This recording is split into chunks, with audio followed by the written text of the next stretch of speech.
सब अपना अपना काम छोड़ करके जितने भी हम संत है, महात्मा सनातनी है, सभी कौन से सेक्टर में 17 सेक्टर में हम महाराज श्री के पंडाल में पहुंचेंगे और 12 बजे हमारा जो है 12 बजे से शाम के 5 बजे तक हमारा कार्यक्रम चलेगा।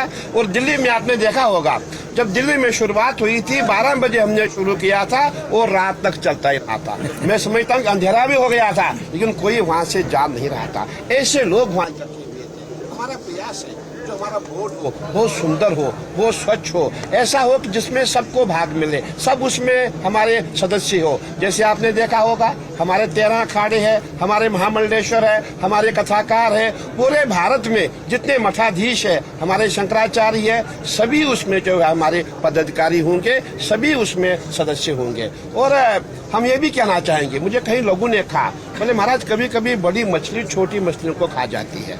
मैंने महाराज को भी कहा था कहीं ऐसा न हो कि हमारे बीच में भी कोई ऐसी मछली बन जाए, ऐसा प्रयास हम बिल्कुल नहीं करेंगे। हाँ, हमारा एक ही लक्ष्य है कि जो भी छोटे मठ है, छोटे मंदिर है, उनको सुरक्षा दी जाए, उनको बचाया जाए और हमारा कोई अधिकार उन पे हस्तक्षेप करने का कोई अधिकार नहीं होगा कि उनके मठ हम कब्जा करें। सनातन बोर्ड वक्फ बोर्ड की तरह कब्जा नहीं करेगा और सनातन बोर्ड का प्रयास रहेगा हम पूरे हिंदुस्तान में जहाँ जहाँ हमारे सनातनी है वहाँ पे हम कार्य करें। और मैं यही चाहूँगा कि हम बहुत जल्दी जितने भी हम संत महात्मा है, जितने पदाधिकारी है, जितने हम सनातनी है, सभी इस पे अपना चिंतन दें, हम अपना ध्यान दें कि 17 सेक्टर में पहुंचकर हम सब एक ऐसा आयोजन करें जिसकी आवाज कहाँ तक जाएगी, दिल्ली तक जाएगी। आवाज कहाँ तक जाएगी, लखनऊ और सीधा दिल्ली। और महाराज श्री का प्रयास रहा है। हमने महाराज श्री को देखा था जब महाराज श्री ने वहाँ गरजना शुरू किया था, मैंने सोचा था शायद कनाट प्लेस में इनकी आवाज पहुंच गई होगी ऐसा लग रहा था। और हमारा ऐसा ही प्रयास रहेगा जो हमारा बोर्ड हो बहुत सुंदर हो, बहुत स्वच्छ हो, दिव्य हो, भव्य हो। और हमारा महाकुंभ भी बहुत दिव्य भव्य हो ही रहा है। मैं यही चाहूँगा कि आप सब जो है 27 को 12 बजे सेक्टर 17 में आएंगे, महाराज श्री के पंडाल में आएंगे। जी, अब आप लोगों को कोई प्रश्न करना हो तो पत्रकार कर सकते हैं, आमंत्रण है। महाराज जी एक सवाल हमारा है, एक महाकुंभ भव्य तरीके से मना रहे हैं, लगभग 40 करोड़ सनातनी आने की संभावना है, लेकिन तमाम ऐसे सनातनी देश दुनिया में है, खासकर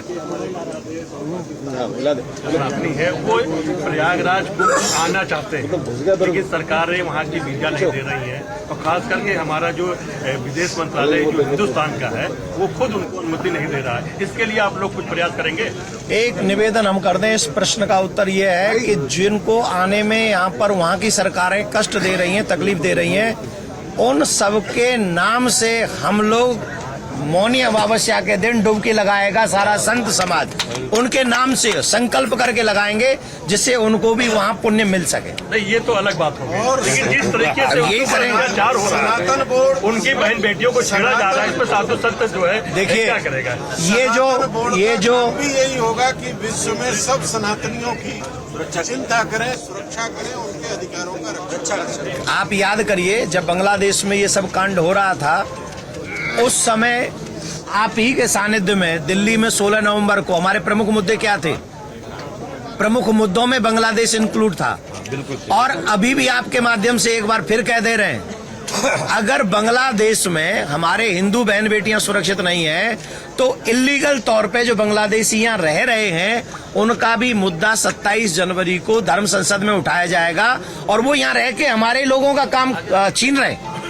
महाराज जी हमें वो का चूंकि अध्यक्ष जी बैठे हैं, सारे प्रतिनिधि भी हैं, साधु संत, मैं एक सवाल लेना चाहता हूँ कि देखा जा रहा है पूरे भारत में कि जहाँ पर चर्च है वहाँ कॉन्वेंट है, जहाँ पर मस्जिद है वहाँ पर मदरसे हैं, जहाँ पर बड़ी बड़ी मठ मंदिर है वहाँ पे गुरुकुल क्यों नहीं है? यही क्रम रहेगा सनातन बोर्ड। महाराज जी इस पे बोलिए, जहाँ जहाँ मठ मंदिर बड़ी बड़ी जहाँ भी हमारे मठ है, जहाँ मंदिर है, वहाँ आपको गुरुकुल मिलेगा। लेकिन सबको, जितने भी हमारे भाई है, सबको प्रयास करना है, आप अपने बच्चों को गुरुकुल में भेजेंगे तभी हम पढ़ाएंगे। जब आप बच्चों को नहीं भेजेंगे गुरुकुल में हम क्या करेंगे? महाराज जी, एक मिनट, ये आप पे भी डिपेंड करता है, खाली हम पे नहीं। हम तैयार बैठे हैं, महाराज श्री तैयार बैठे, मैं तैयार बिल्कुल बनेगा, अच्छी शिक्षा मिलेगी, आपके में आएंगे। आपके प्रश्न का उत्तर दे रहा हूं। जो सनातन बोर्ड बना रहे हैं उसमें जो बाई लॉज बन रहा है, जितने भी सरकारी मंदिर हैं उन मंदिरों के धन से 3 चीजें हर जगह बनेगी। एक गौशाला, एक गुरुकुलम, गुरुकुलम भी कैसा मॉडर्न गुरुकुलम बनेगा और वो ऐसा होगा जो आज के समय में भी काम आएगा और हमारे संस्कारों को भी उनको देगा। तीसरा हॉस्पिटल, ये बायलॉज उसमें लिखा गया है महाराज जी के महाराज जी, सिर्फ सवाल जैसे महाराज जी ने कहा कि सनातनी परिवार के जो बच्चे हैं वहाँ पे जाएंगे नहीं पढ़ने। तो महाराज ये सवाल इसी पे है, अगर वेद पाठी घंटी बजाने वाले अगर बच्चे निकलेंगे आज आधुनिक समय में कोई नहीं भेजेगा। द्रोणाचार्य जैसे अगर अर्जुन आप पैदा करेंगे, भगवान राम जैसे गुरुकुल में अगर सनातनियों के इस कुंभ में जो सबसे बड़ा अमृत निकलेगा वो सनातन बोर्ड का निकलेगा। 27 जनवरी को निकलेगा और हमें आशा है आदरणीय योगी जी, मोदी जी ऐसे अभूतपूर्व सनातनी हैं, उनका नाम अमृतत्व यही लिखेगा सनातन बोर्ड। जब वो ये दक्षिणा हमको दे देंगे तो उन्हें अमृतत्व प्राप्त हो जाएगा, इसमें कोई संशय नहीं है। सनातनियों से मेरा निवेदन है, अपने अधिकार के लिए आप लोग कभी खड़े नहीं हुए, अपने अधिकार के लिए आप कभी मांग नहीं की, आपने अपने अधिकार के लिए कभी सोचा नहीं, इसलिए आपको कोई अधिकार मिला नहीं। अब आप अपने अधिकार के लिए खड़े होइए, आइए आगे बढ़िए। आपको पक्के तौर पे 27 जनवरी को जब आप आएंगे सनातन बोर्ड मिलेगा। धन्यवाद।